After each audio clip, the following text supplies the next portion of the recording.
Merci donc d'avoir répondu présent à notre invitation. Vous pouvez poser des questions, on y répondra comme on peut, mais en tout cas, on a des experts ici pour répondre à vos questions. Juste un petit détail technique, vous voyez le petit onglet Q et R qui signifie question-réponse. Donc, si vous avez besoin de poser une question, n'hésitez pas, vous cliquez là-dessus et on traitera les questions les plus pertinentes. On va commencer par un tour de table avec les membres fondateurs de cette association Sol Solidaire. André Joffre, créateur du bureau d'études Texol et initiateur du projet. On a également Sylvie Perrin, avocat associé du cabinet De Gaulle Florence. Nous avons Emmanuel Cos. On ne vous entend pas, Sylvie. Oui. Je disais bonjour à tous. Voilà, bonjour. Emmanuel Cos. Bonjour Emmanuel Cos. Vous avez rejoint, ancienne ministre du Logement et de l'Habitat durable, c'est important, durable, membre du COMEX de l'USH. Également Laetitia Brottier, vice-présidente d'Enerplan et fondatrice de Dualsun. Arnaud Leroy, le président de l'ADEME, nous rejoindra à 11 h pour conclure et nous parler un petit peu de cette association et pour conclure cette webconférence en nous apportant des informations supplémentaires. L'ADEME soutient, bien entendu, Sol Solidaire. André Joffre, nous allons commencer avec vous. Ce projet Sol Solidaire, vous le couvez, j'allais dire, depuis quelques années maintenant, et il est en train d'éclore. Au moment où la crise sanitaire du Covid va impacter le pouvoir d'achat encore plus des plus pauvres qui subissent de plein fouet la précarité énergétique. Sol Solidaire, André Joffre, comment cela fonctionne? Alors, quelques mots peut-être pour positionner un peu le projet. L'idée, c'est que le solaire qui depuis toujours a été promu par des gens qui étaient pétris d'humanisme, etc., et qui essayaient de faire en sorte en fait que le solaire vienne aux plus démunis. Je me souviens par exemple dans les années 80 de tout le travail qui a été fait en France sur l'Afrique pour essayer d'apporter d'abord de l'eau, puis après de l'électricité. Et aujourd'hui, c'est vrai que j'avais un peu tendance à considérer que, bon, bien sûr, c'est très utile de produire de l'électricité propre, qui n'a pas de déchets, qui n'a pas d'impact en termes d'émissions de gaz à effet de serre, mais pour autant, est-ce suffisant? Est-ce qu'on peut considérer qu'injecter de l'électricité sur le réseau pour alimenter de grandes usines, c'est la même chose que d'aller permettre de réduire la facture énergétique de logement social? C'est la question qu'on peut se poser. Et en fait, il nous a semblé qu'il y avait un petit supplément d'âme là, de ce côté-là, qui n'avait pas été pris en considération. Et c'est vrai que la tendance était à faire beaucoup de solaire dans des installations au sol, des centrales solaires, etc. Et que par contre, l'impact sur les plus démunis, le logement social, était peut-être un peu délaissé. Voilà. Donc, l'idée de Sol Solidaire est née de ce constat et de la façon dont on pouvait faire en sorte que le solaire se développe davantage dans ces secteurs auprès des gens qui sont en précarité énergétique, et en plus d'essayer en même temps de faire d'une pierre deux coups, de faire en sorte en fait que l'on puisse développer également l'économie de ce pays. On en parle beaucoup aujourd'hui, la relocalisation de l'industrie en France et en Europe. Et bien ça, en fait, c'était déjà dans les gènes de Sol Solidaire. Alors j'ai quelques petites images à vous montrer. Je peux peut-être vous les présenter. Hop. Vas-y. Voilà, je ne sais pas si vous les voyez, c'est bon. Vous les avez à l'écran, oui? De mon côté, tout va bien. C'est bon? Bon, voilà. Alors, donc, Sol Solidaire, donc, vous l'avez rappelé, c'est une association à but non lucratif qui est éligible au régime du mécénat. Sylvie Perrin va y revenir tout à l'heure un peu plus longuement. C'est très important parce que c'est un des moteurs de l'affaire. Les membres fondateurs qui se sont réunis pour la première fois, en fait, pour développer ce projet, c'est d'une part l'ADEME, avec Arnaud Leroy, qui a tout de suite accepté. Il nous le dira tout à l'heure, très préoccupé par les problèmes de précarité, et donc il n'a pas été difficile à convaincre. Ensuite, les banques populaires et les caisses d'épargne. Les caisses d'épargne sont des financeurs habituels du logement social en particulier. Et donc, Christian Le Sec, qui est directeur du développement durable de BPCE, fait partie également des membres fondateurs. Sylvie Perrin, que vous allez entendre tout à l'heure, qui est avocate associée au cabinet de Gaulle Florange et Associés, qui a été notre tuteur juridique. C'est elle qui a fait tout le travail pour convaincre Bercy de considérer que ce projet Sol Solidaire était un projet important et qu'il fallait le soutenir. Puis Laetitia Brottier, évidemment, qui est vice-présidente d'Enerplan, Enerplan qui est le syndicat de l'énergie solaire en France et qui a depuis toujours elle-même développe une entreprise très importante qui industrialise en France. Je pense qu'elle aura l'occasion d'en parler. Moi-même, donc, que je vais vous expliquer un petit peu. Et puis Emmanuel Cos, donc, qui nous a rejoint, qui est membre du comité exécutif de l'Union sociale pour l'habitat et qui est ancien ministre du Logement et qui connaît parfaitement tous ces sujets. Alors, voilà, bon, je ne vais pas le faire très long là-dessus. Vous voyez l'organisation, il y a des membres fondateurs, bienfaiteurs, un peu comme dans toutes les associations. Les collectivités locales également seront présentes à l'intérieur. Et puis, bien sûr, des membres d'honneur. Il faut reconnaître que ce projet, en fait, lorsqu'on a présenté au ministère de l'Industrie, bon, qui n'existe pas vraiment, on va dire à Bercy, il a été reconnu tout de suite par le comité de stratégique de filière.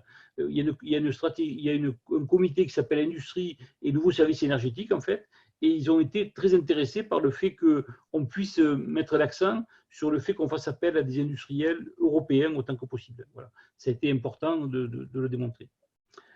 Bon, l'objet, c'est de lutter contre la précarité énergétique et plus généralement de réduire la facture électrique des logements.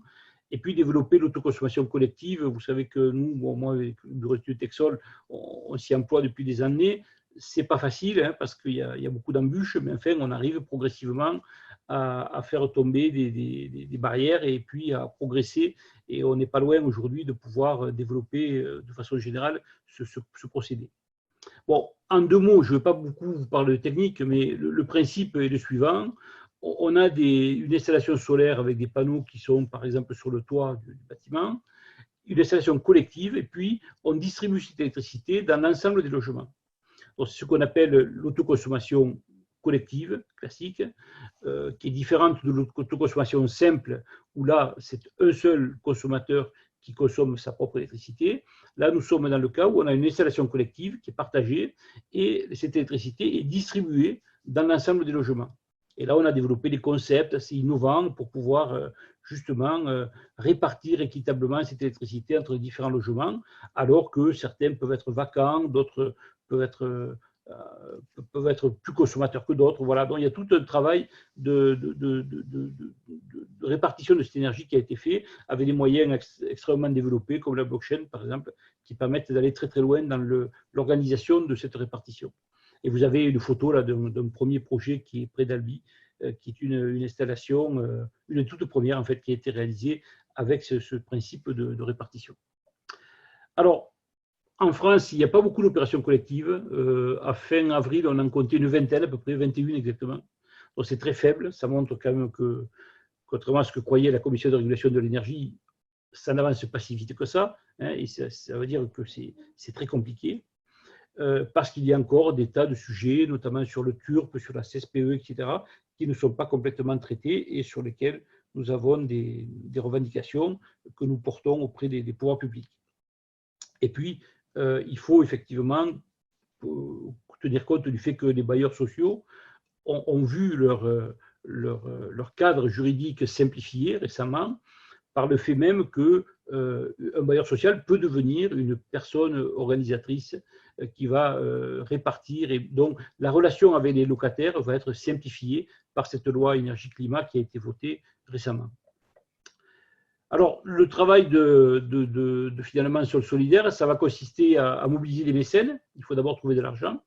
Et puis ensuite, répartir cet argent avec des subventions privées aux acteurs du logement social qui en feront la demande. Alors l'intérêt, évidemment, c'est que cette subvention étant privée, elle est tout à fait cumulable avec des aides publiques qui pourront être mobilisées par ailleurs. Il en existe beaucoup et actuellement, on est en train de rebattre les cartes sur les fonds structurels européens, par exemple, qui vont démarrer début 2021. Et il est fort à parier, en fait, que ce secteur va être largement doté financièrement. Donc, mais chaque fois qu'on veut faire un projet solaire, il faut effectivement avoir des contreparties. Et là, l'organisme d'HLM devait arbitrer entre des investissements dans le solaire ou dans d'autres secteurs.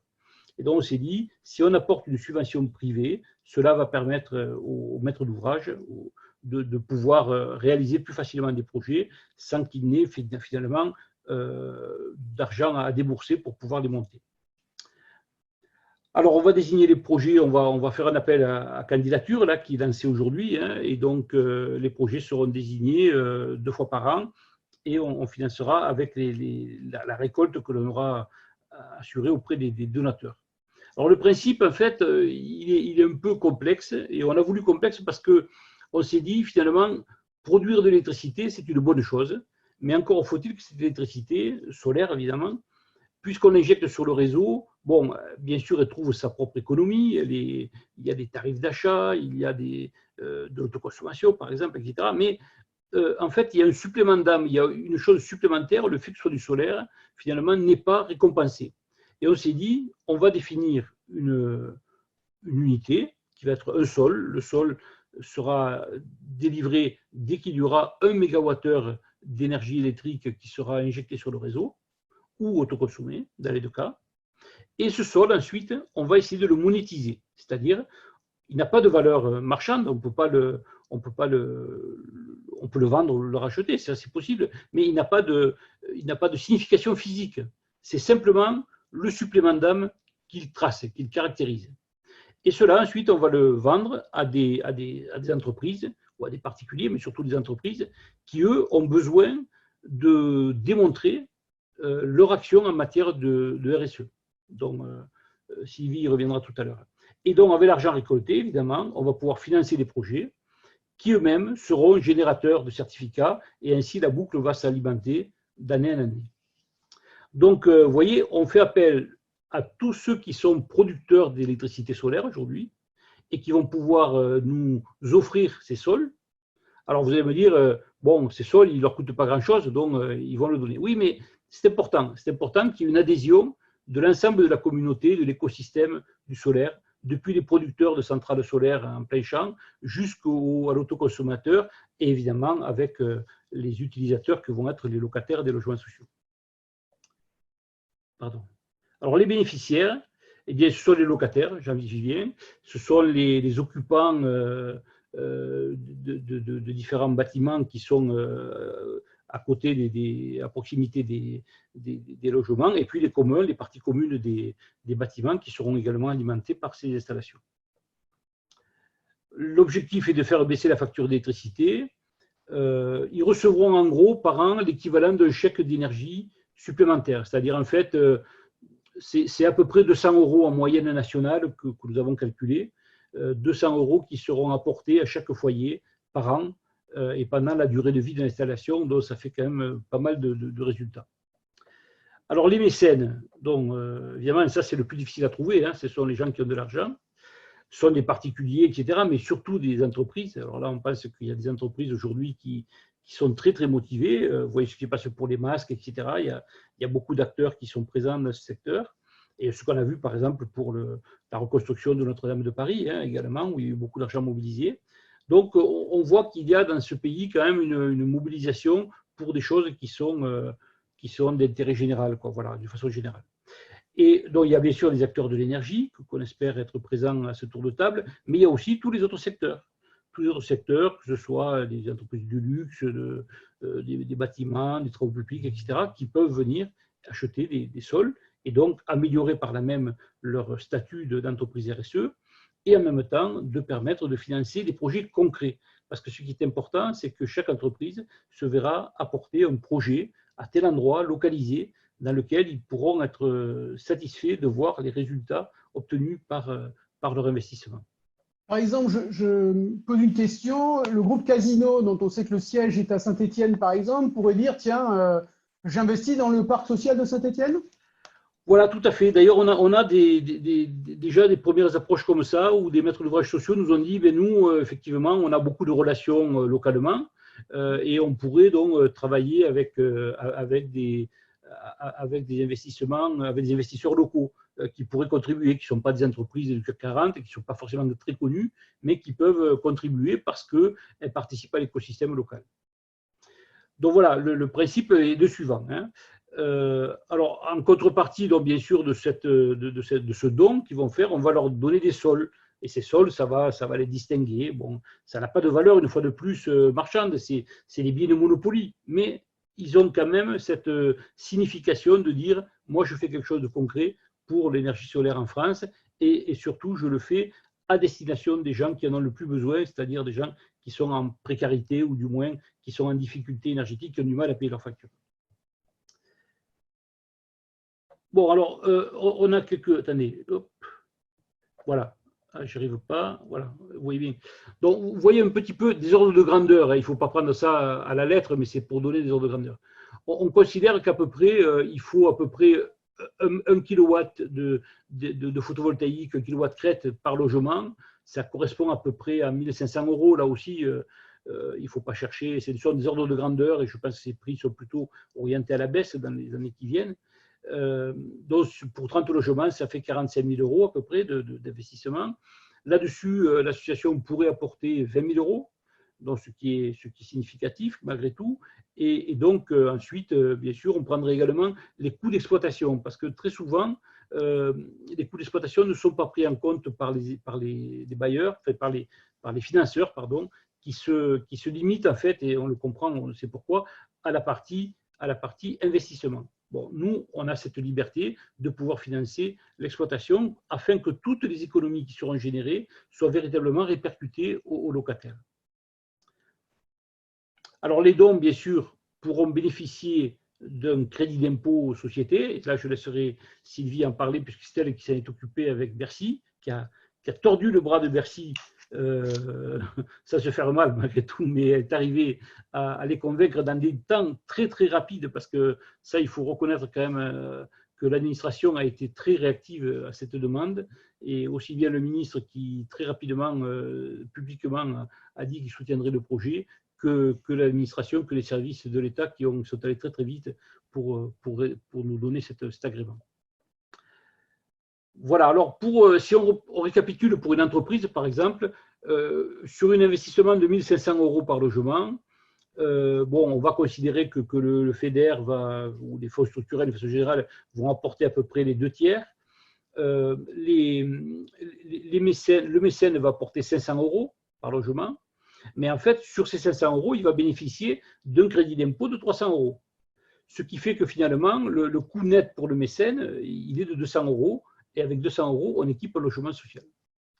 Alors, si on répartit ça sur la durée, vous voyez que finalement, alors là, vous avez 3 années. Alors, je ne sais pas si l'année 1 sera véritablement l'année 2020, parce que compte tenu de ce qui se passe à ce moment, ça risque d'être un petit peu chahuté. Mais enfin, on devrait quand même y arriver. Mais vous voyez qu'en année 3, qui devrait être l'année de le régime de croisière, on prévoit d'équiper environ 20 000 logements par an.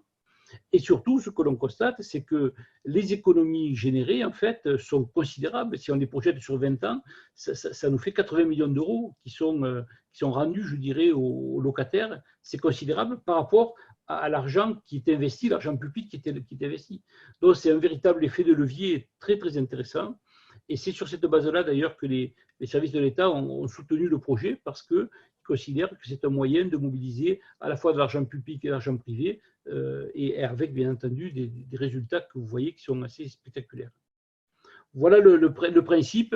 Alors, je ne sais pas, je peux rester là, parce qu'après, pour vous dire simplement, j'ai encore beaucoup de diapos, mais je ne voudrais pas mobiliser tout le temps de mes collègues, pour vous dire que, bon, bien, en fait, il y a beaucoup de choses derrière. Il y a un appel à projets. On attend les projets pour le mois de septembre. On a reporté l'échéance compte tenu de la crise sanitaire.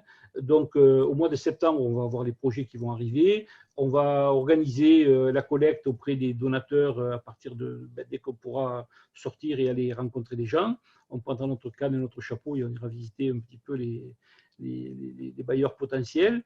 Et puis, d'ici la fin de l'année, on devrait avoir une première livraison et on prévoit d'avoir 2 sessions par an pour sélectionner les projets, alors qui seront bien sûr équitablement répartis sur le territoire. La première année, on devrait être sur un appel d'offres national, et puis ensuite, je pense qu'on ira vers les régions, parce qu'il y a beaucoup de régions qui nous ont demandé d'avoir des programmes plus régionaux, donc je pense qu'on ira un petit peu vers les régions.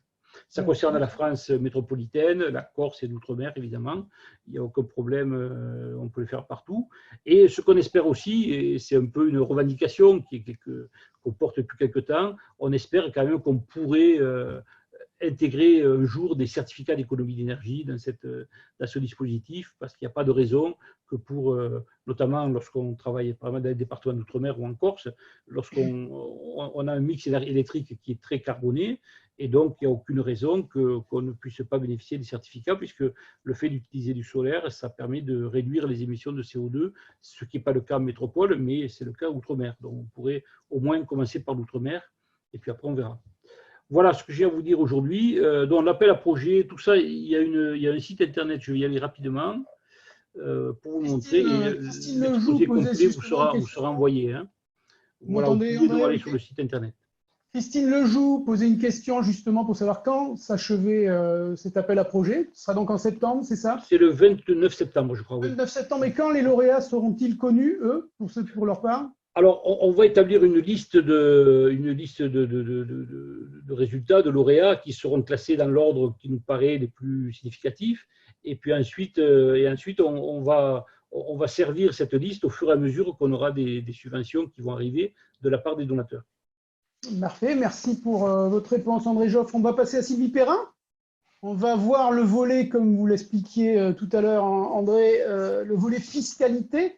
Et comment, Sylvie Perrin, vous avez obtenu ce fameux écrit fiscal de Bercy avec de volonté. Je vous laisse la parole. Et puis vous allez nous dire aussi surtout les avantages de ce écrit fiscal et comment tout ça s'est déroulé. C'est à vous, Sylvie Perrin. Absolument. Et vous m'entendez? Oui. Donc je rassure tout le monde, je n'ai tordu le bras de personne. Tout d'abord, avant de commencer, je voulais vraiment remercier André parce que malgré les apparences, dans toute l'équipe du conseil d'administration de Sol Solidaire, c'est celui qui a le plus l'âme d'un jeune homme et pour lequel le monde doit constamment changer et s'améliorer. Et donc, il a beaucoup d'énergie et toujours, et donc un grand bravo à lui parce qu'il a porté au début le projet. Et voilà, donc j'ai été très heureuse de le suivre. Et je remercie aussi nos équipes chez De Gaulle Florence, Johan Mseglio, Dan Khalifa justement dans la partie fiscale et Michel Collat, parce que c'est un travail d'équipe. Donc, je vais pas revenir tous les points et peut-être il y a quelques questions qui ont été posées aussi sur lesquelles peut-être André pourra réagir après.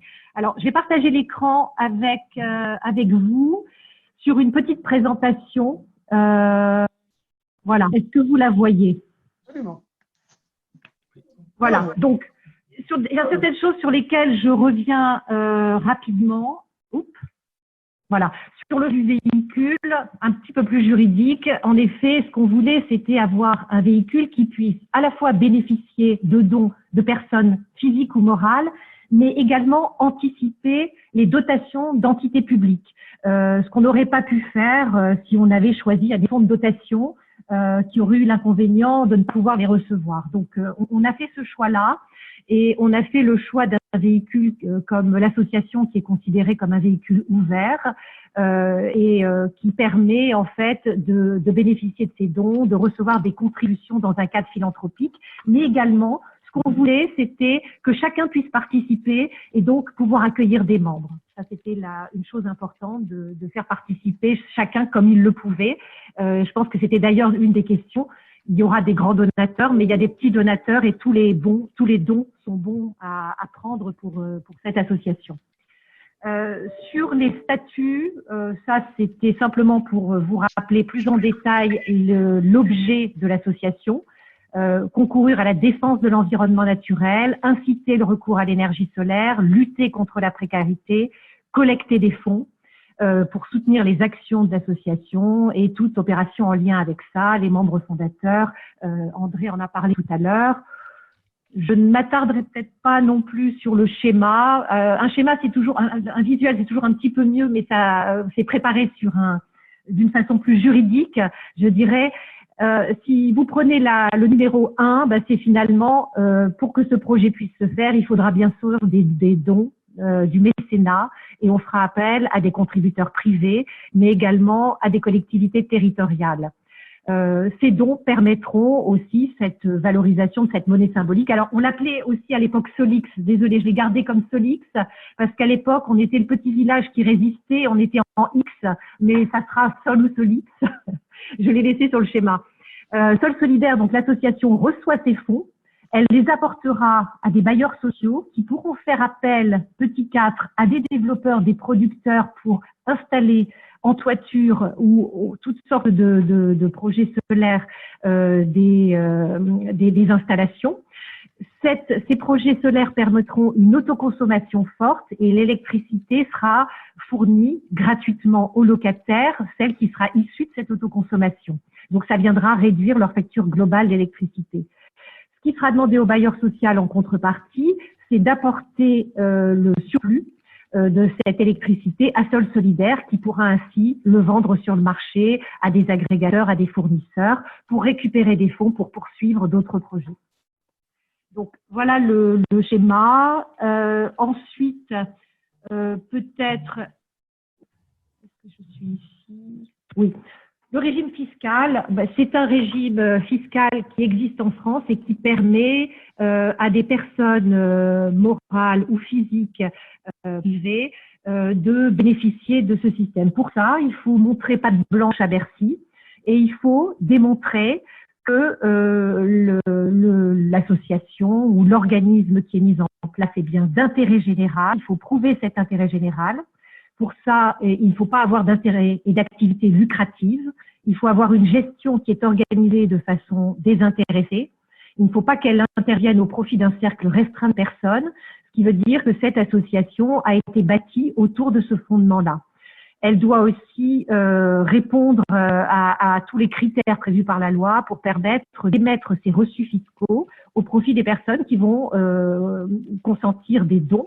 Et comme le disait André tout à l'heure, ça permettra une réduction d'impôts aussi bien sur le revenu ou sur les sociétés, selon les types de donateurs, qui peuvent aller jusqu'à 66%. Donc, le rescrit, en effet, a été demandé, je crois, en décembre, et on l'a obtenu le 13 février 2020, mais tout simplement parce que les critères et l'ensemble des éléments essentiels quand l'administration étudie un projet ont été mis en place. Un petit rappel, André l'a fait tout à l'heure sur l'autoconsommation. Les projets qui seront mis en place seront dans le cadre de projets d'autoconsommation collective. L'article L315.2 du Code de l'énergie a prévu que cette autoconsommation était une fourniture effectuée entre un et plusieurs producteurs, un et plusieurs consommateurs final, dès lors que les points de soutirage et d'injection étaient en aval d'un poste de transformation d'électricité. Les producteurs consommateurs vont être liés entre eux au sein d'une personne morale. Il n'y a pas de forme spécifique que cette personne morale doit revêtir, et donc il suffira de prendre la forme la plus adaptée pour porter le projet. Et Sol Solidaire mènera bien des projets d'autoconsommation collective. Alors, il y a certaines restrictions qui existent aujourd'hui, mais il y a également la loi énergie-climat, dont les nouveaux décrets devraient passer en septembre, et on espère bien pouvoir obtenir, et en tout cas c'est une des demandes de la plateforme verte, à laquelle nous participons également, de pouvoir faire bénéficier les logements et à loyer modéré ou les locataires en situation précaire de la dérogation de TICFE pour faciliter ces projets pour des personnes en précarité. Voilà sur ces aspects-là. Quelques aspects complémentaires RSE, puisque Jean-Louis m'a demandé d'intervenir aussi sur ce sujet. La RSE, c'est magnifique, c'est quelque chose qui était au départ volontaire, et puis qui a marché par quelques contraintes, de plus en plus de contraintes, mais aussi par le caractère volontaire et le caractère modèle. Les entreprises modèles ont commencé à mettre en place des RSE qui, par eux-mêmes, ont développé des politiques, des règles éthiques, etc. Donc, des premières règles qui étaient définies par la Commission européenne pour que les entreprises intègrent les préoccupations sociales et environnementales. Finalement, on a eu des normes qui se sont mises en place et qui existent en France sur la gouvernance de l'organisation, les droits de l'homme, les conditions de travail, l'environnement, la loyauté des pratiques, toutes les questions relatives aux consommateurs et le développement local. Donc là, pour nous aujourd'hui, finalement, ce qui est intéressant, c'est que tous les grands groupes ont une politique RSE, ont des équipes RSE. RSE ne veut pas dire mécénat, ce sont deux choses totalement différentes. Même si ce sont souvent les mêmes équipes, le mécénat, c'est traité séparément du métier de l'entreprise, alors que la RSE, c'est vraiment au cœur du métier de l'entreprise. Toutefois, on se rend compte que la plupart des groupes gèrent les deux en même temps. Et la RSE va couvrir la qualité globale de la filière, ce qui répond peut-être à une des questions qui a été posée tout à l'heure. C'est vrai que les projets sols solidaires se devront d'être exemplaires en temps de bilan carbone, d'approvisionnement, de sous-traitance, de personnes qui travaillent sur les chantiers et d'empreinte écologique. Tous ces critères sont extrêmement importants, à la fois pour l'association qui bénéficie du mécénat et pour l'objectif que l'ensemble des membres fondateurs se sont donnés. Voilà. Puis après, je pourrais dire la loi Pacte en 2019 a complété des dispositions sur la RSE pour que toutes les sociétés intègrent, ça c'est l'article 1833 du Code civil, les enjeux socio-environnementaux, et le Code monétaire et financier indique comment le bilan des entreprises se fera et comment on prendra en compte le bilan RSE. Voilà, donc c'est un cercle d'une économie, d'un aspect, d'un projet environnemental circulaire bénéfique à tous. Jean-Louis, je vous donne la parole. Merci beaucoup Sylvie Perrin. Beaucoup de questions, je vais profiter que vous soyez là Sylvie Perrin. Donc, pour tous les participants, il n'y a aucun problème, les présentations vous seront envoyées par mail. Beaucoup d'entre eux nous disent d'ailleurs qu'ils ont des contacts sur des grosses entreprises et qu'ils vont essayer justement, dans le cadre de la politique RSE, d'informer leurs contacts, et on les en remercie évidemment, de cette initiative Sol Solidaire. Donc je vois que ça matche bien ce matin sur les questions-réponses. Une question, alors un peu technique, j'ai besoin de vous sur alors attendez, est-ce que les sociétés citoyennes d'installation PV, les SCIC, pourront, Sylvie, remettre des sols qu'elles auront générés? Est-ce que vous savez répondre à cette question? Pardon, est-ce que les sociétés, j'ai pas entendu. Sociétés citoyennes d'installation, les PV, oui, les SCIC, oui, pourront remettre les sols qu'elles auront générés. C'est une question de Denis Jacob. Oui. André? Oui. Oui, bien sûr, oui. Tout producteur d'énergie solaire, en fait, d'électricité solaire, tout producteur d'électricité solaire peut nous donner ces références, ces mesures, en fait, et on les transformera, nous, en sol. Pour chaque mégawattheure, on aura un sol qui sera produit, qui sera émis. Vous savez, c'est une méthode qui est relativement classique dans le digital. Hein. On crée d'abord un objet. L'objet, c'est le sol, et ensuite, on essaie de le monétiser. Voilà. Et pourquoi? Parce qu'en fait, on veut essayer de rendre concret quelque chose qui est, par définition, assez impalpable, qui est le fait que faire de l'électricité solaire, c'est mieux que de le faire avec du pétrole ou du gaz, avec autre chose. Oui. Donc, le fait de faire du solaire, c'est positif, mais finalement, il ne s'agit pas uniquement de rendre le projet rentable, comme peut l'apporter le tarif d'achat, etc. Ça, c'est un autre sujet. Non, le fait de faire du solaire, en soi, c'est quelque chose de positif. Et donc, le sol, c'est la façon de le matérialiser. Voilà. On crée une valeur, on rend matériel quelque chose qui est impalpable. C'est ça qui est formidable. Et c'est cette chose-là, en fait, qui va devenir un objet de transaction, puisqu'ensuite, l'entreprise X pourra dire, voilà, moi je suis très, très reconnaissant à monsieur Untel qui produit du solaire avec son installation solaire, je suis très reconnaissant d'avoir fait cet acte-là, c'est positif pour la collectivité, c'est positif pour la planète, et donc je vais donner de l'argent, ce qui me permettra d'en faire encore d'autres projets. Sylvie Perrin ? Oui, alors Jean-Louis, peut-être, oui, pour compléter, j'ai mis la slide sur les certificats de production Sol ou Solix, comme ça vous voyez un petit peu, ça reprend ce que André disait.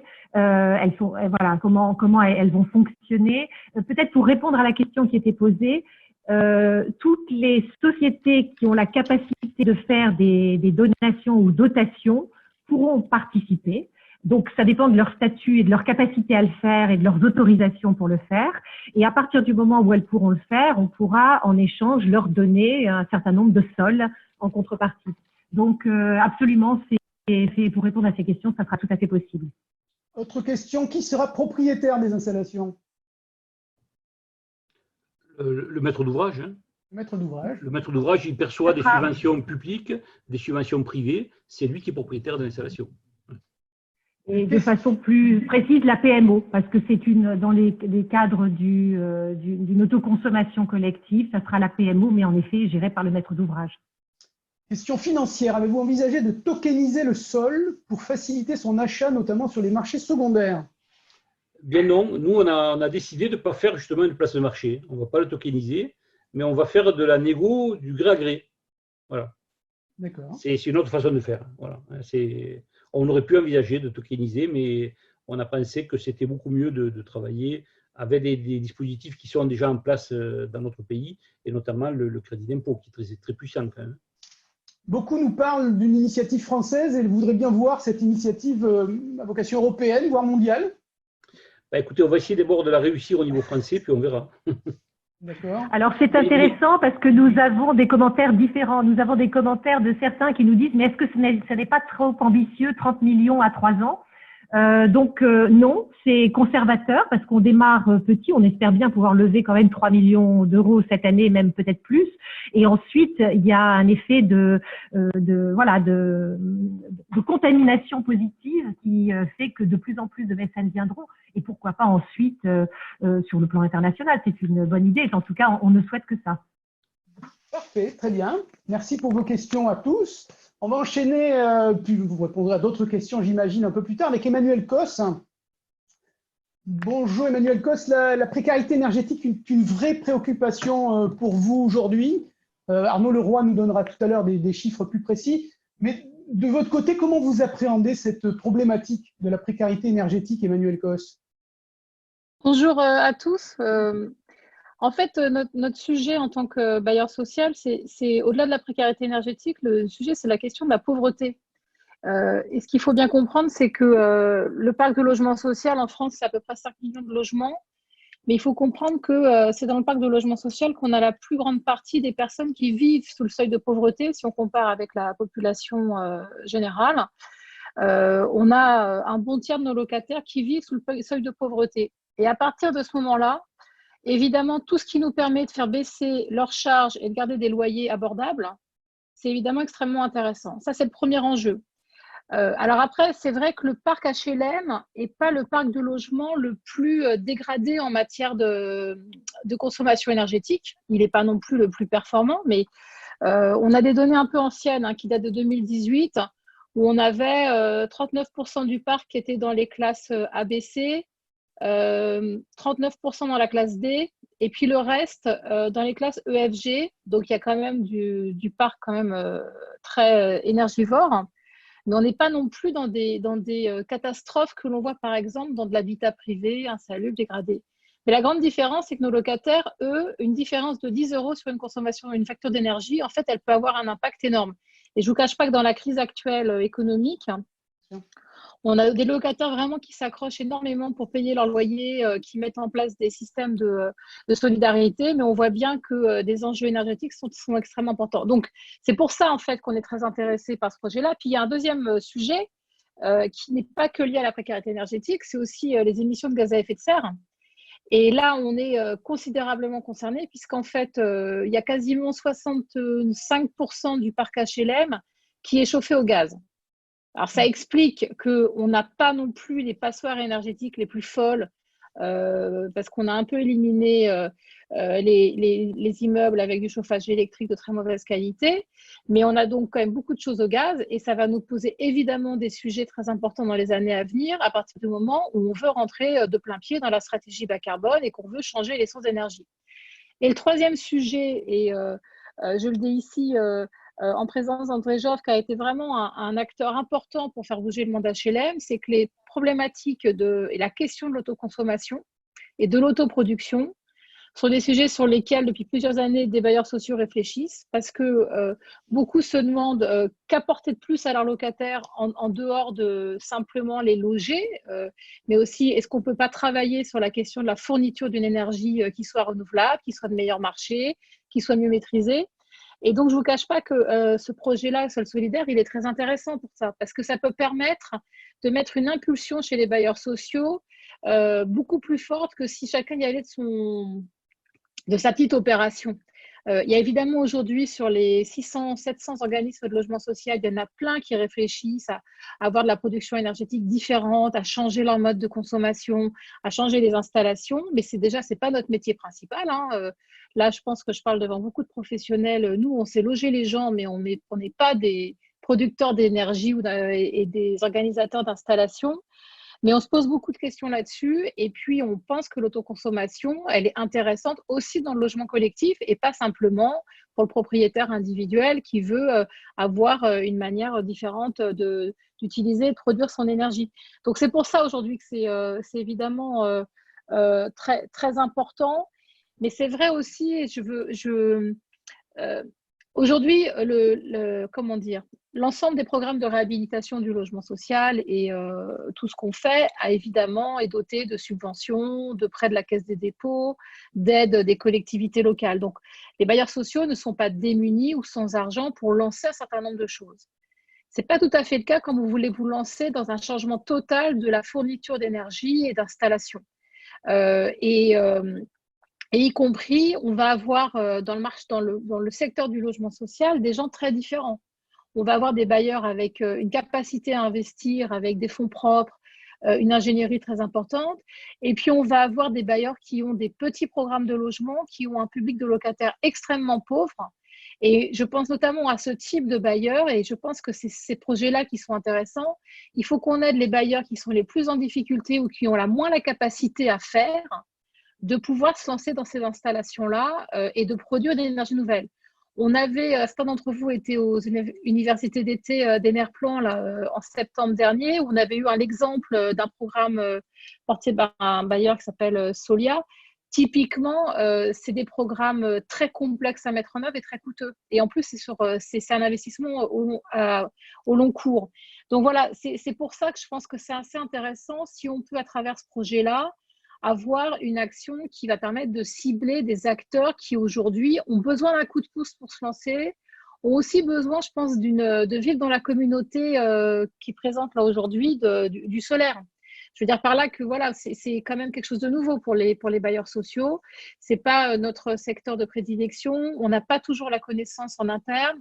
Donc, on est aussi très dépendant d'un secteur économique vertueux et qui nous conseille bien. Combien de logements sociaux en France, me demande Alain Colson? Mes chiffres ne sont pas tout à fait exacts. On doit être à 4,8 millions de logements.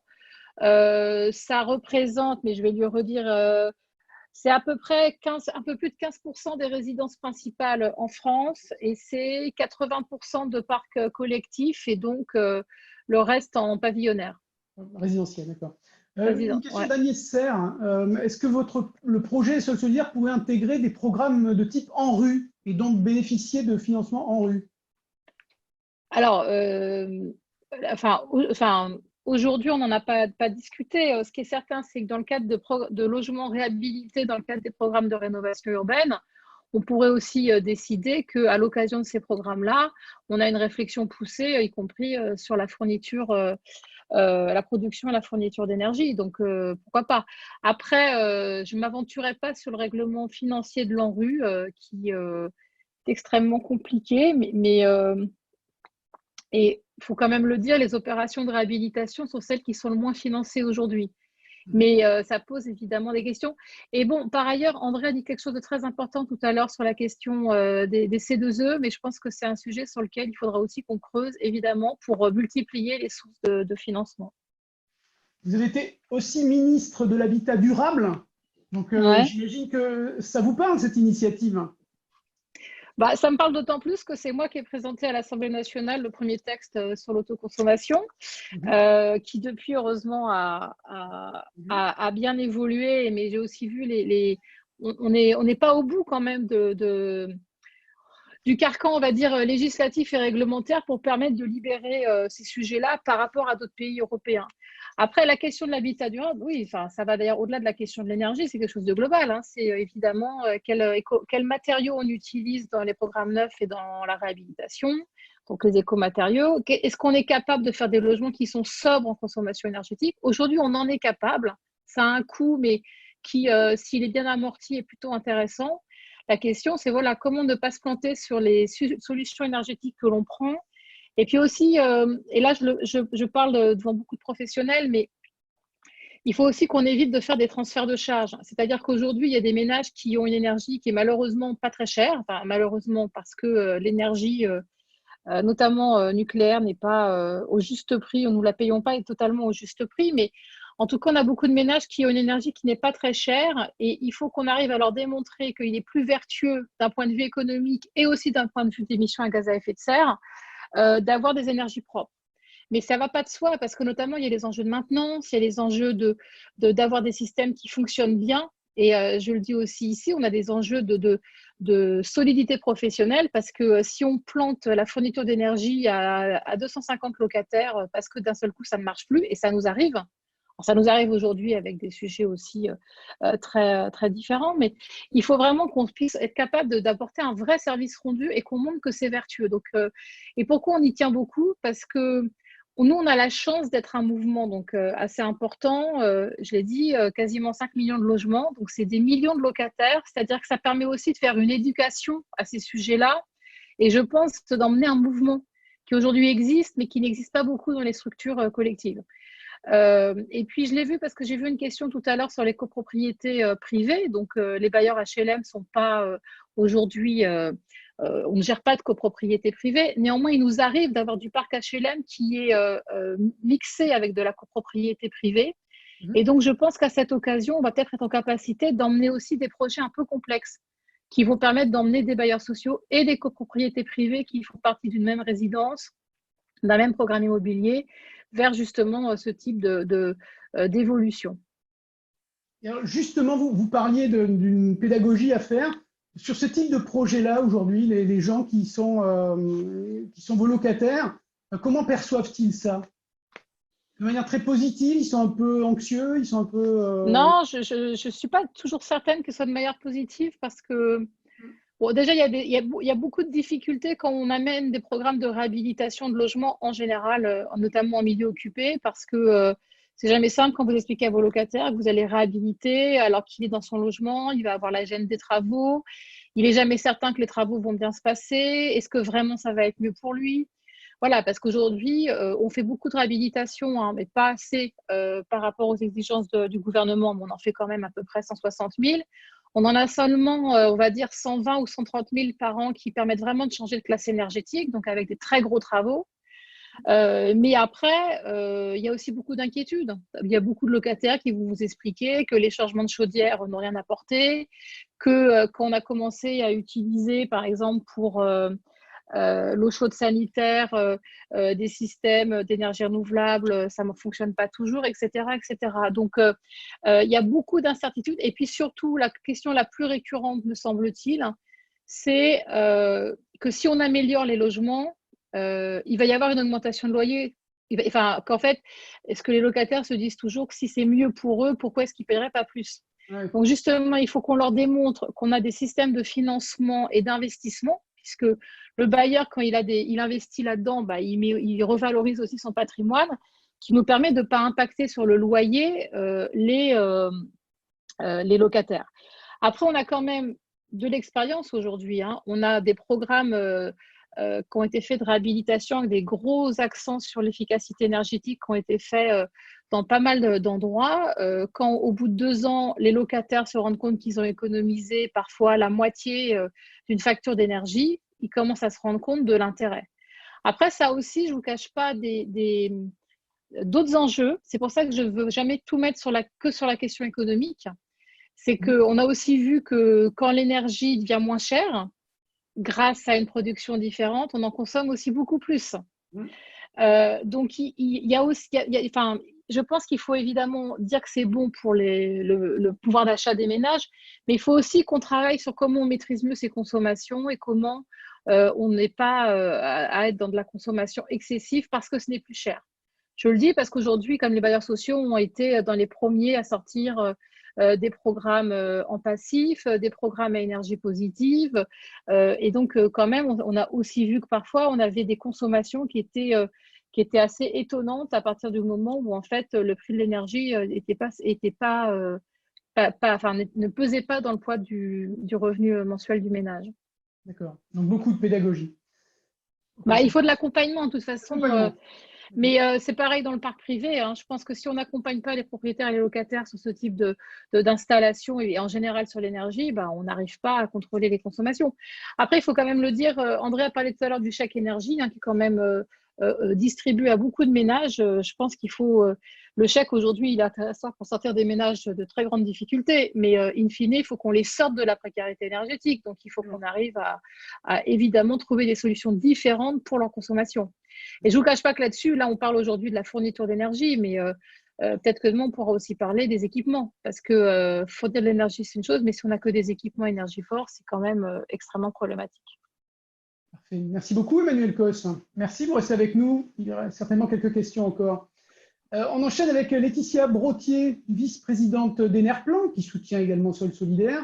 Et également, vous êtes un acteur industriel du solaire innovant d'ailleurs en France. Vous deviez inaugurer, je crois, une chaîne de production dans l'Ain, d'ailleurs, du Alson. Ça a été retardé à cause du Covid-19, mais je pense que pour l'automne, on fera la fête, pour cette inauguration de la ligne de production. Laetitia, vous insistez beaucoup, et alors Emmanuel Cos vient d'en parler, sur les besoins de compétences pour mener ces actions. Oui, tout à fait. Ouais. Donc Enerplan, on est évidemment ravis de soutenir cette initiative d'autoconsommation collective solidaire, donc Sol Solidaire. Mais on souhaite vraiment aussi alerter sur le fait pour vos projets de vous accompagner avec des bureaux d'études solides, parce que c'est quand même des projets qui sont à la fois techniques et administratifs, qui demandent de vraies compétences. On a, au niveau technique, il faut avoir une bonne adéquation des besoins d'électricité avec finalement le dimensionnement de l'installation. Et puis au niveau administratif, il y a quand même un accompagnement à faire sur la gestion de la personne de la PMO, donc la personne morale organisatrice de l'autoconsommation collective. Et donc, pour ça, on a tout un référentiel de bureaux d'études qualifiés qui est maintenant sorti dans le solaire. Et on voulait vraiment vous inciter. On a, si vous cherchez, vous n'avez pas forcément de bureau d'études en tête, on a sur notre site Enerplan. Donc Enerplan regroupe toute la filière solaire, des bureaux d'études jusqu'aux installateurs, en passant par les fabricants. Et donc sur notre site, sur nos adhérents, vous pouvez les trier par typologie d'acteurs. Donc on a aussi toute une typologie bureau d'études. Donc n'hésitez pas à faire un tour sur notre site internet pour voir tous ces bureaux d'études qui ont l'habitude de travailler en solaire. Je dois quand même avouer que l'autoconsommation collective, c'est quand même assez nouveau. On a vu qu'il y avait 20 installations qui étaient faites aujourd'hui, mais néanmoins, tous ceux qui ont l'habitude de dimensionnement solaire seront le plus à même de vous accompagner. Voilà, je voulais aussi ajouter que sur le cahier des charges, on cible évidemment au niveau de l'installation également des installateurs qualifiés, donc du coup bureau d'études pour bien concevoir et installateurs pour bien installer. On a besoin d'une qualification des installateurs en photovoltaïque parce que c'est quand même une complexité pour l'assurance d'avoir des ouvrages qui sont assurables. Et donc ceux qui sont vraiment qualifiés auront finalement des assurances qui vous permettront d'avoir un ouvrage dans les règles de l'art. D'ailleurs, d'aucuns s'inquiètent. Une question qui était passée tout à l'heure en disant est-ce qu'il y aura suffisamment justement d'installateurs agréés, compétents pour cette montée en charge attendue de 20 000 installations sous les 3 ans, comme disait André Joffre. Est-ce qu'on peut les rassurer? Est-ce qu'il y aura des ressources et des compétences pour cette action-là, Laetitia? Alors, du coup, je vais parler de Qualite ENR, l'organisme de certification que je connais le mieux puisque Enerplan le chapeaute. Au niveau de Qualite ENR, il y a plus de 18 000 installateurs qualifiés. Alors, pas tous dans le photovoltaïque, mais on a un vrai panel d'installateurs qui existe aujourd'hui. photovoltaïque, on n'en fait pas que dans Sol Solidaire. Hein, c'est quand même, on a une filière qui est en forte croissance. Néanmoins, se pose toujours la question de la montée en croissance de notre filière et on a beaucoup d'initiatives et notamment du Halson. Hein, donc mon entreprise, on a mené une filière de formation avec d'autres. Et donc, on a vraiment des installateurs, de plus en plus d'installateurs qualifiés dans notre filière et c'est important de s'occuper de ça, effectivement. On revient sur le cahier des charges et sur deux notions qui vous tiennent à cœur, c'est la localisation et l'innovation. Est-ce qu'on peut commencer par la localisation? D'aucuns s'inquiètent aussi de panneaux, de cellules qui viendraient de Chine d'ailleurs. Est-ce qu'on peut un peu là aussi rassurer? Je parlais de votre ligne industrielle. Vous êtes aujourd'hui, vous essayez de relocaliser justement cette industrie? Oui, c'est tout à fait vrai. On n'est pas les seuls. Donc, du Halson, nous, on produit nos panneaux solaires. On a même un label Made in France sur nos panneaux solaires. Donc, on est fiers de ça, mais on n'est pas du tout les seuls. Et au niveau d'Enerplan, on a aussi beaucoup de producteurs. Il y a plus de 1 gigawatt produit en France de modules. Au-delà du module, on a l'ensemble du système qui peut être localisé puisqu'on a les onduleurs, les structures d'intégration. Et c'est vrai que le cahier des charges insiste sur le fait de choisir pour son système du matériel français ou au moins européen. Absolument.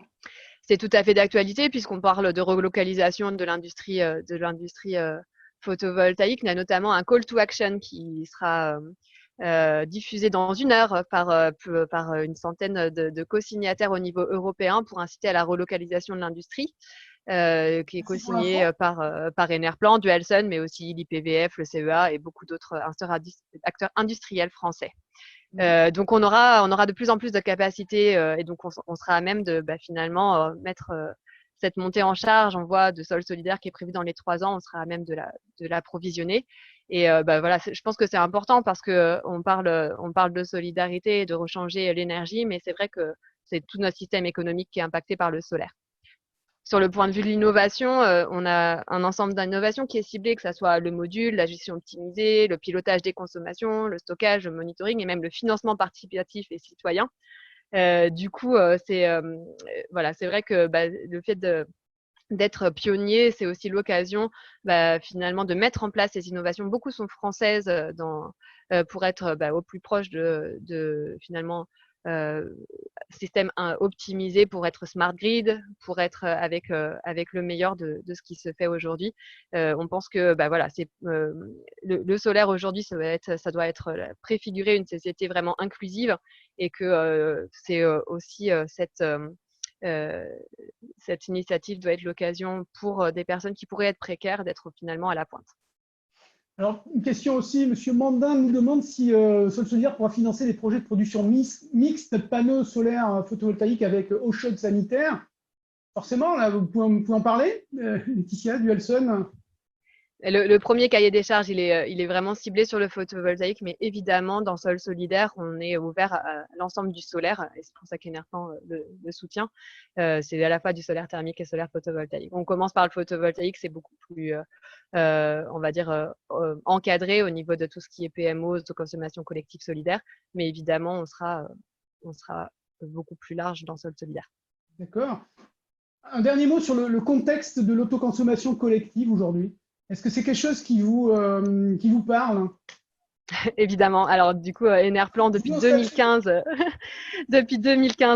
on soutient. Alors pourquoi? Parce qu'en fait, on représente toute la filière et nos clients, si on regarde par exemple le baromètre qui a été fait par Qualito-Aner en 2019, qui sonde finalement nos clients, on a quoi? L'essentiel finalement des gens qui sont intéressés par l'autoconsommation, 88%. Et sur des personnes intéressées, on a plus de la moitié qui veulent soit partager, soit donner leur surplus. Donc, c'est énorme. On a vraiment cette appétence de nos clients. Donc, et ça va se ressentir. Là, on parle de donner une deuxième vie à nos électrons en les collectant pour pouvoir finalement les faire participer à Sol Solidaire. Évidemment que ça intéresse nos producteurs et nos clients parce que c'est tout un sens. Et pour nous, le solaire, évidemment, c'est pas seulement de l'électricité. C'est vraiment quelque chose qui est porteur de sens. C'est de l'énergie de tous et pour tous. Et on veut le matérialiser. Cette initiative est une voie. Alors, l'autoconsommation collective, bien sûr, on a essayé de le mettre en place puisque c'est ce que veulent nos clients. Depuis 2015, on a alerté, on a une première loi qui a défini le cadre, des ordonnances, des décrets qui sont sortis en 2017. En 2018, on a eu déjà les éléments pour savoir au niveau réseau combien on devait payer. On a encore beaucoup de sujets. Du coup, André avait évoqué, on avait évoqué et Sylvie avait bien précisé que pour la TICFE, on a vraiment cette question de savoir qui doit payer et pourquoi, puisque finalement, on parle déjà de précarité, continuité territoriale, développement des ENR. Donc, est-ce que c'est logique qu'on ait à payer la TICFE en autoconsommation collective? On a aussi cet autre point qu'a rappelé Emmanuel Cos sur le C2E, le financement par du coup les certificats d'économie d'énergie qui sont pas ouverts aujourd'hui à l'autoconsommation. Pour nous, ça n'a pas de logique puisqu'on est bien en train de faire baisser au moins dans les DOM, mais une étude le rappelait qui est sortie le mois dernier. On a une étude qui démontrait que même en métropole, on économise vraiment du CO2. Du coup, on est vraiment porteur d'une solution qui est bas carbone, même dans une société où du nucléaire alimente beaucoup l'électricité. Donc, c'est vraiment une question pour nous de fond. L'autoconsommation collective, c'est ce qu'on souhaite puisqu'on veut une énergie pour tous et par tous. Et donc, du coup, on a besoin que ce carcan finalement évolue et qu'on a toutes les règles fiscales et techniques et réglementaires pour le mettre en œuvre de manière juste. On a des questions également sur le TURP. Alors, je ne sais pas, peut-être Sylvie Perrin peut répondre.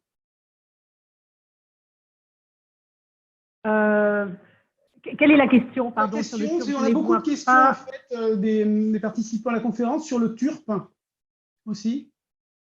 Oui.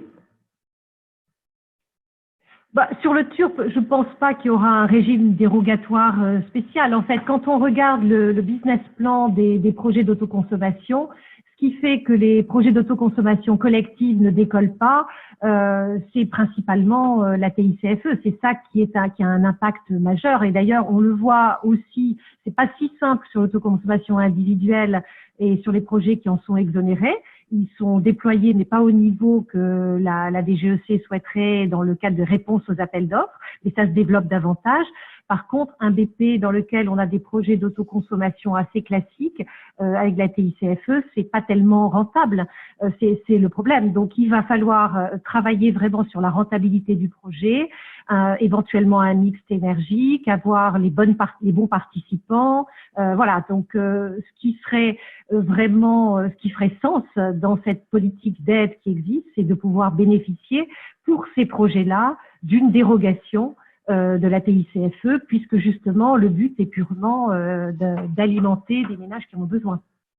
Oui, le TURP n'est pas non plus trop anodin, hein, parce que en fait on a fait un choix en France du timbre-poste, c'est-à-dire le tarif est le même quelle que soit la distance, et en fait on voit que si on veut transférer l'électricité depuis le toit du bâtiment jusqu'à dans les appartements, on peut aussi cher que si on traverse la France, à peu de choses près.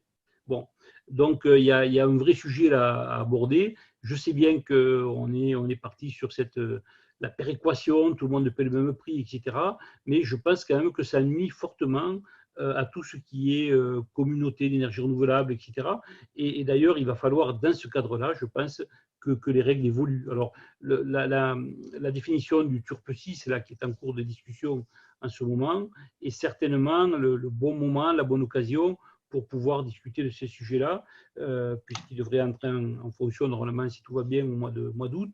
Et il y a une consultation qui est en cours, donc n'hésitez pas si vous voulez contribuer pour pouvoir, nous on l'a fait avec Enerplan, etc., on a contribué pour apporter des points de vue, mais il est bien évident qu'il faut absolument résoudre ce petit problème-là qui est épouvantable au point de vue économique. Ça, comme tu le disais avec la TCIFE, ça nous met les business models complètement à plat, quoi. Donc, il faut absolument… alors, c'est vrai qu'on ne peut pas faire un sort particulier aux logements sociaux, aux gens qui sont en précarité, etc., parce que tout le monde on est à égalité devant la loi. Mais par contre, il faut simplement que le prix reflète réellement les coûts. Et on voit bien que quand on fait circuler l'électricité dans un bâtiment, ce n'est pas le même tarif que quand on le fait traverser la France, quoi. Voilà. Une question la copropriété privée notamment. Est-ce que c'est André Pouget qui nous dit, est-ce que vous envisagez à terme Sol Solidaire pour ce secteur privé? Emmanuel Cos rappelait aussi qu'il y avait beaucoup de précarité dans le logement privé, peut-être plus d'ailleurs que dans le logement social. Alors, oui, c'est le gros sujet. C'est le gros sujet. Le logement, les copropriétés privées, souvent, sont dans des états catastrophiques. Mais dans ce cas-là, c'est très, très compliqué de monter des projets, quoi. C'est pas un hasard aussi s'il y a de tels dégâts dans ce milieu-là. Déjà, monter des projets dans une copropriété, c'est compliqué, hein, parce qu'il faut arriver à mobiliser, même si la loi permet d'avoir des majorités simples aujourd'hui pour tout ce qui est travaux d'économie d'énergie. Donc, normalement, on doit pouvoir… Mais moi, ça m'est arrivé pour des installations qui étaient rentables, sur des chauffe-eau solaires, par exemple, d'être obligé de revenir 3 années de suite aux assemblées générales pour plaider le projet. C'est vraiment un travail de titan et vraiment c'est anti-économique au niveau d'une entreprise, par exemple. Il n'est pas du tout rentable pour un bureau d'études de faire ce genre de travail. Donc, oui, dans la copropriété, c'est ouvert, il n'y a pas d'interdiction, on pourra en financer, mais simplement, il faut que les projets se montent. Et là, le développement de projets dans une copropriété, c'est du boulot, quoi. Voilà, c'est ça la difficulté. Je sais qu'André Pouget a beaucoup de talent, donc… Emmanuel Cos. Si je peux me permettre, là, l'idée, enfin, je ne veux pas parler à la place d'André, mais c'est vrai qu'on est parti sur les bailleurs sociaux avec des enjeux, évidemment, notamment pour les ménages qui ont une précarité assez forte. Je pense qu'évidemment, le secteur des copropriétés privées, notamment les plus grosses, est un enjeu essentiel et d'ailleurs, il est extrêmement ciblé dans tous les programmes gouvernementaux sur la rénovation. Après, il ne faut pas se raconter d'histoire. On est sur des complexités extrêmement difficiles, d'une part parce qu'un bailleur social, il agit seul. Dans une copropriété, vous devez quand même réussir à à embarquer l'ensemble des copropriétaires et donc d'avoir un intérêt commun. Et ce qui est extrêmement difficile, c'est que beaucoup d'entre eux ne veulent pas investir dans un système qui va amener une efficacité, y compris économique, un certain nombre d'années plus tard. Et d'autant plus que le gros sujet aujourd'hui dans les copropriétés, c'est d'arriver à faire en même temps des travaux dans les parties privatives et les parties communes, parce que sinon on n'y arrive pas et on n'est pas sur une efficience des travaux. Donc, je pense qu'il y a quand même des choses intéressantes. Il y a notamment aujourd'hui des bailleurs sociaux qui sont sollicités pour porter les copropriétés privées dans le cadre du plan de rénovation dont j'ai oublié le nom, mais vous le retrouverez, qui est un plan gouvernemental qui vise notamment à rénover les plus grandes copropriétés en difficulté. Il y en a plus d'une centaine. Et en fait, elles vont être soutenues notamment par des bailleurs sociaux, par les établissements publics fonciers, par des organismes type ANA, Solia et tout ça. Donc peut-être qu'il faudrait commencer par ces systèmes-là. Après, il faut aussi se donner les moyens à long terme. Parce qu'il me semble, et là je parle devant des gens qui font des installations notamment solaires, pour que ça fonctionne à long terme, il faudra aussi mettre l'argent sur la maintenance et le fonctionnement des installations. Et donc, ça veut dire aussi trouver un système économique qui impose aux copropriétés de ne jamais rogner sur cela. Parce que ce qui fait aussi les grandes difficultés des copropriétés, c'est qu'à un moment, il n'y a plus d'argent qui est mis pour entretenir les bâtiments et l'ensemble des installations. Donc, il faut se donner des garanties, me semble-t-il. Sinon, qu'on amène du solaire aujourd'hui, comme hier de la géothermie ou n'importe quoi, ça ne fonctionnera pas. Donc, il faut trouver des systèmes qui permettent d'être dans une certaine pérennité. Alors, fait une autre question de Bénédicte Martin, et merci Emmanuel Cos pour ces détails. Est-ce qu'un projet Sol Solidaire aura des critères sur le fournisseur à qui le surplus doit être revendu, type structure toute énergie renouvelable comme Enercop par exemple, et le tarif pourra-t-il être soutenu? Non, en fait, il n'y a pas de règles. Bon, bien entendu que tout ce qui sera revendu au niveau d'un tiers, enfin de fournisseur d'énergie, devra être restitué à Sol Solidaire. C'est le but du jeu. S'il y a trop d'énergie produite, il faudra que l'argent récolté permette de pouvoir développer de nouveaux projets. Mais il n'y aura pas d'orientation particulière. Bon, après, on connaît tous je dirais, ceux qui sont amis du solaire, hein, ceux qui sont il y a deux types finalement d'énergie verte. Vous savez, en France, il y a l'énergie nucléaire sur laquelle on colle un certificat d'origine qui vient d'Europe du Nord la plupart du temps. Et puis, il y a les vraies installations qui produisent de l'électricité produite à partir d'énergies renouvelables, d'installations qui sont chez nous. Et d'ailleurs, je crois que l'ADEME est en train de réfléchir il y a un projet d'étude qui est en cours pour définir justement ce que doit être l'origine, c'est quoi un kilowattheure solaire. Donc, c'est intéressant d'en parler. D'accord. En parlant de l'ADEME, est-ce que vous avez du nouveau, André Joffre, quant à la présence d'Arnaud Leroy Oui, alors il a envoyé un SMS pour dire qu'il était toujours confiné dans une réunion sur le déconfinement.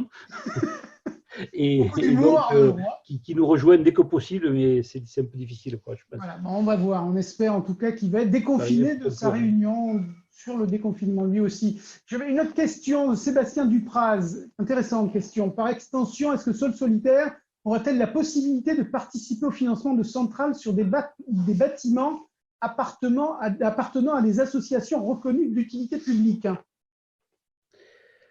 Alors, pour l'instant, on n'en a pas parlé, mais si c'est des installations qui sont destinées à l'autoconsommation, pourquoi pas. Pour l'instant, on a laissé de côté un peu les tiers investisseurs, hein, parce que c'est compliqué.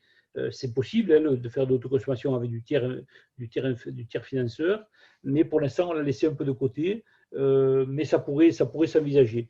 Tout dépend de la destination. Si c'est pour financer des installations qui vont produire de l'électricité pour être vendues sur le réseau, je pense que ce n'est pas tellement la vocation de Sol Solidaire. Nous, on est plutôt engagés dans la réduction de la consommation. Voilà, c'est ça un peu l'idée. Fabienne Gonzalez, Gironde Habitat. Dans le cadre de l'autoconsommation collective, le responsable d'équilibre propose un contrat de rachat du surplus. Si le surplus doit être donné à l'association, celle-ci peut-elle être également responsable d'équilibre? Question à Sylvie Perrin, peut-être. Question compliquée. Une question très précise. Hein. Oui, alors, c'est une question très précise et c'est en effet un sujet sur lequel on débat actuellement sur la façon de céder ce surplus parce que, évidemment, l'association n'a pas vocation à être fournisseur. L'idée est donc de mettre en place un mécanisme qui permettra d'en bénéficier, d'avoir une donation, de ne pas avoir l'impact fiscal ni le traitement de fournisseurs. Donc, non, on ne sera pas responsable d'équilibre. Il y aura un autre responsable d'équilibre qui gérera cet aspect. Ce ne sera pas l'association, mais ce sera par un autre mécanisme auquel qu'on est en train de finaliser, que l'on fera la cession sur le marché de ces kilowatts complémentaires. Merci. Bénédicte Martin, toujours, quel intérêt pour les producteurs d'entrer dans le dispositif? Pour les producteurs qui souhaitent créer des projets et capitaliser par la mise en place de projets, aucun. C'est un projet solidaire et c'est un projet qui a vocation à participer pour faire bénéficier des gens qui n'en ont pas les moyens de la baisse de leur facture électrique. Évidemment, des producteurs qui sont compétents pour faire des installations pourront toujours être sélectionnés pour faire une installation, mais ils ne seront pas propriétaires de cette installation. Donc, ils interviendront avec leur capacité de service, de faire de l'IPC, de l'ONM, de la maintenance, voilà, à des tarifs qui seront bien négociés en considération des bénéfices. Merci, Sylvie Perrin. Florent Chardonnel nous demande si les sols ont un lien quelconque avec les Solar Coins.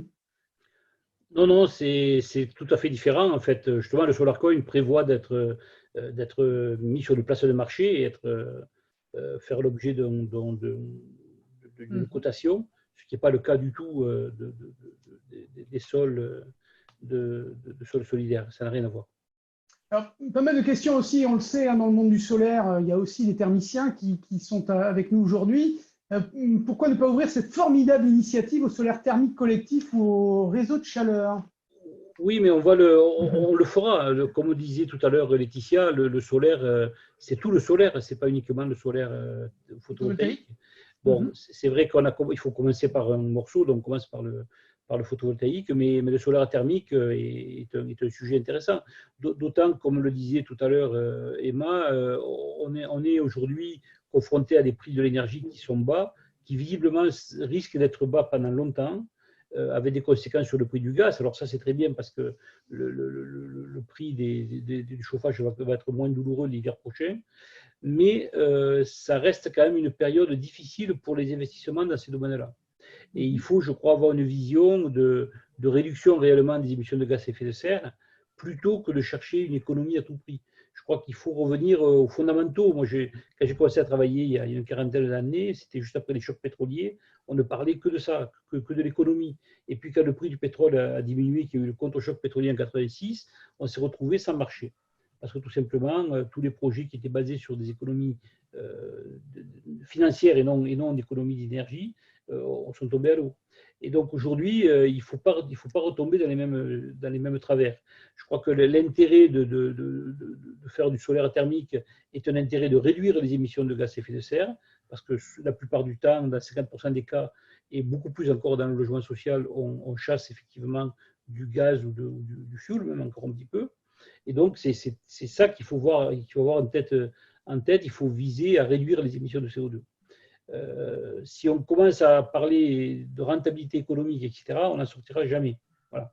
Donc, le pétrole, il coûte $1,50 dans le Golfe. Donc, je veux dire, voilà, il y aura toujours du pétrole au très bon marché. Et aujourd'hui, c'est les raisons qui doivent nous pousser à éviter d'utiliser des combustibles fossiles, c'est précisément la lutte contre les émissions de gaz à effet de serre. Et ça, c'est un sujet qu'il faut prendre par tous les bouts, que ce soit au niveau de la mobilité, des voitures électriques, au niveau des chauffages des bâtiments, etc. Et il y a des solutions solaires thermiques ou d'autres énergies renouvelables d'ailleurs, que ce soit du bois énergie, que ce soit même des pompes à chaleur lorsqu'elles sont bien conçues, qui permettent de résoudre ces problèmes-là.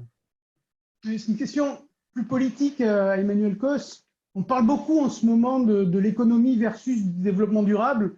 Est-ce que la crise économique qui va suivre la crise sanitaire ne va pas, et les lobbies sont à l'affaire, on le sait aujourd'hui, justement freiner ce que vient de dire André, la lutte contre les gaz à effet de serre, les émissions de gaz à effet de serre. Comment vous voyez la chose aujourd'hui ? Je la vois avec tout à l'heure. Vous disiez que c'était un des arguments, c'est la lutte contre les gaz à effet de serre. Non, mais moi, je la vois avec inquiétude parce que déjà, je suis pourtant assez optimiste de nature, mais l'idée que les crises font qu'on réfléchit mieux et qu'on agit autrement, dans le monde dans lequel on est, j'y crois peu. Parce que sinon, on aurait y compris appris à mieux gérer la pandémie dans laquelle on est confronté aujourd'hui. Donc, de toute façon, si on veut maintenir une trajectoire correcte sur la réduction des émissions de gaz à effet de serre, il faut absolument, d'une part, il y a une stratégie, la bas carbone qui est sortie, mais vous avez vu la programmation pluriannuelle de l'énergie qui est sortie. Personnellement, je la trouve pas totalement ambitieuse, enfin en tout cas sur un certain nombre de sujets, même si sur d'autres elle est pas mal, mais bon. Donc oui, il y a des risques, et c'est pour ça que je pense qu'il faut pas ne parler de ces enjeux-là que pour des questions monétaires et des questions financières. Pendant longtemps, on a voulu montrer que recourir aux énergies, par exemple renouvelables, c'était intéressant financièrement. Il faut qu'on assume fortement le fait que si on ne change pas les moyens de consommation et donc de production d'énergie, on va mettre en l'air très rapidement la planète. Et en particulier, il va y avoir un rebond économique, en tout cas on peut l'espérer, y compris pour que beaucoup de personnes dans notre pays s'en sortent, parce que là on est quand même face à une montée en une très forte vague de pauvreté qui était déjà là, mais qui vient vraiment d'être renforcée par le Covid. Et donc justement, il faut qu'on arrive à montrer que plus de prise en compte des questions environnementales et peut être meilleur pour l'économie. Alors, j'ai vu hier un appel, une tribune signée dans Le Monde par un certain nombre de personnalités. L'appel en soi, il est pas mal. Après, quand j'ai regardé les signataires, je ne vous cache pas que j'étais un peu étonnée puisqu'il y avait compris des gens qui avaient appelé à la fin des normes environnementales. Donc, je pense que là-dessus, il faut qu'on arrête aussi, mais il faut qu'on sorte de notre chapelle des convaincus.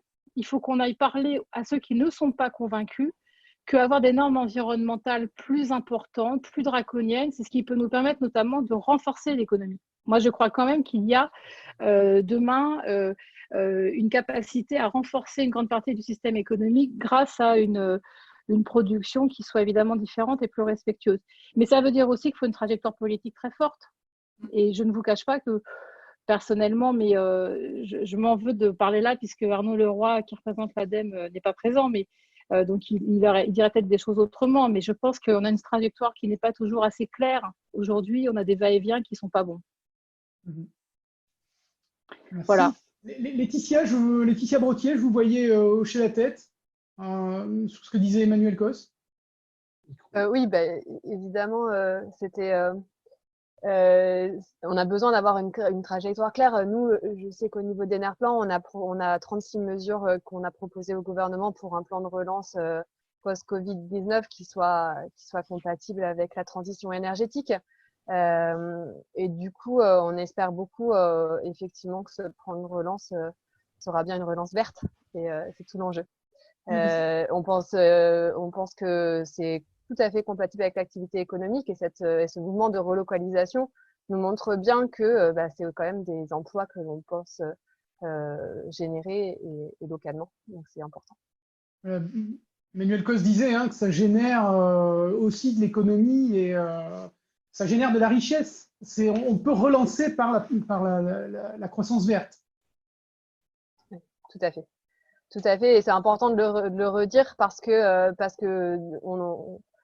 on a souvent l'impression que finalement les énergies renouvelables, on se pose parfois la question de où sont les emplois, mais les emplois sont quand même locaux également. On ne délocalise pas du tout tout ce qui est finalement production, installation des systèmes, et puis on a de plus en plus de relocalisation de systèmes. Donc, on a fait un peu le bilan au niveau d'Enerplan. Il faut qu'on le refasse pour 2020, mais on l'avait fait il y a quelques années sur le nombre d'emplois de la filière. Et on sentait que d'ici 2023, on pouvait doubler les emplois en France sans aucun souci en ayant quelques positionnements politiques qui étaient en tout cas pas défavorables à l'énergie solaire. Et vu notre croissance et vu des projets comme Sol Solidaire, on pense vraiment que finalement, on a un bel avenir pour notre filière à court terme. Merci beaucoup, Laetitia Brottier. André Joffre, pas de nouvelles d'Arnaud Leroy, toujours confiné? Non, toujours pas. Je crois qu'on va malheureusement. Je vous laisse conclure. André Joffre. Oui, sur ce dernier point d'ailleurs qui vient d'être évoqué, c'est très important. Il y a un débat effectivement qui se fait jour pour dire finalement ça sert à quoi l'écologie, etc. Il y en a un peu marre. Ça commence à bien faire, comme disait l'autre. Bon, et puis on se rend compte finalement que même si les signataires de la Tribune du Monde ne sont pas tous des exemples en termes de RSE, ils sont quand même présents. Et le fait même de signer cette tribune est un acte en soi. Surtout au moment où il la signe, c'est-à-dire au moment où des gens essaient de nous faire croire qu'on pourrait faire des plans de relance qui se passeraient de l'environnement et du climat d'une façon plus générale. Et ça, le fait qu'il se prononce à ce moment, c'est déjà positif, parce que on a besoin dans ces moments critiques, parce qu'on voit bien que les gens qui défendent une alternative à ça, c'est des gens en fait qui sont des promoteurs d'autres types d'énergie la plupart du temps. Et donc il faut vraiment être prudent là-dessus. Je crois que c'est un élément qui est vraiment essentiel. Il faut absolument qu'on puisse comprendre ça. Ce qui est très significatif aussi, c'est que des économistes de renom, qui, notamment ceux qui sont très proches du pouvoir en place, sont en train de montrer que finalement, avec des taux d'intérêt quasiment nuls aujourd'hui, et une capacité de dette qui est très élevée, parce que même si la France est très endettée, en fait, elle est faussement endettée, puisque les dettes que nous allons souscrire, elles vont être immédiatement rachetées par la BCE. Et donc, à condition que la BCE conserve ses dettes, ce qui est probable, eh bien, à ce moment-là, il y a rentabilité économique pour l'État de financer par ce biais-là, avec des taux d'intérêt très bas, donc, des investissements dans le domaine des énergies renouvelables. Et ça, c'est quand même nouveau. C'est un discours qu'on n'avait pas trop entendu jusqu'à présent. Et je pense que ça va marquer un petit peu c'est même presque présenté comme une valeur refuge. Investir dans les énergies renouvelables, c'est une valeur refuge. Regardez, ceux qui ont des centrales solaires, tous les matins, le soleil se lève, il n'y a pas de problème, il n'y a pas de problème de chiffre d'affaires, il n'y a que la maintenance à assurer, ce n'est pas quelque chose d'insurmontable. Et donc, finalement, les installations solaires, elles ont bien traversé la crise. Vous voyez ? Donc ça, c'est quelque chose que les gens commencent à comprendre. Et aujourd'hui, on a cette compétitivité des énergies renouvelables qui se fait jour, qui s'accélère de jour en jour. Et donc, on va arriver dans un monde qui va devenir uniquement un problème d'investissement finalement. Et aujourd'hui, on a des fonds d'investissement qui nous appellent toutes les semaines pour nous dire est-ce que vous n'avez pas des projets à financer, etc. On est prêt à investir dans ce secteur. Ça montre très clairement que les choses ont changé et que véritablement, bon, nous, très modestement, on va essayer de dire que bon, faire de l'énergie solaire, c'est bien, en faire dans le logement social, pour les gens qui sont en précarité, c'est encore mieux. Et donc, très modestement, avec Sol Solidaire, on va essayer d'apporter quelques euros pour pouvoir boucler les tours de table et faire en sorte en fait que la totalité des économies d'énergie qui seront générées viennent directement sur les locataires et viennent améliorer le reste à vivre. C'est ça le plus important. Et donc, longue vie à Sol Solidaire. Voilà, qu'on lance aujourd'hui, confiné mais confiant. Hein. Et puis, bon, on vous souhaite à tous de bonne continuité, de bonnes sorties. Et je me suis rendu compte que finalement, on travaillait bien hein, dans cette période de confinement. Bon, c'est pas toujours agréable de ne pas pouvoir vous embrasser, mais au moins, ça permet de pouvoir travailler. Et finalement, il y a quelques idées qui sont sorties là, qui peut-être n'auraient pas abouti aussi vite si on n'avait pas eu cette période de réflexion un peu forcée, mais finalement qui est pas si désagréable que ça pour ceux qui ont la chance de vivre dans le Midi au soleil. Écoutez, on va conclure comme ça. Merci beaucoup Emmanuel Cos, merci Laetitia Brottier, merci Sylvie Perrin, merci beaucoup André Joffre pour cette initiative et merci aussi à tous les participants qui ont été très actifs, qui m'ont permis de meubler en l'absence d'Arnaud Leroy qui est bien sûr excusé, mais Arnaud Leroy sera là prochainement avec nous et on vous le promet, on va monter une nouvelle webconférence auprès d'Arnaud Leroy. Je vous remercie à tous et puis je vous souhaite une belle fin de journée. Merci beaucoup et à bientôt pour une nouvelle conférence. N'oubliez pas, nous vous enverrons les présentations. Merci, au revoir à tous. Merci, à bientôt. Aussi. Au revoir. Merci, au revoir. À bientôt. Bientôt. Oh.